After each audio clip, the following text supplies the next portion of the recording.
April 16 புதன்கிழமை.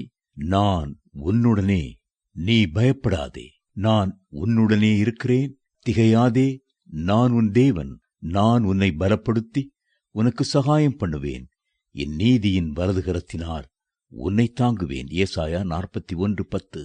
ஏசாயா தீர்க்கதரிசியின் இந்த தீர்க்க தரிசன வசனம் மிகவும் விசேஷமானது. அது இன்றைக்கும் நம் உள்ளத்தை ஆற்றி தேற்றுகிறது.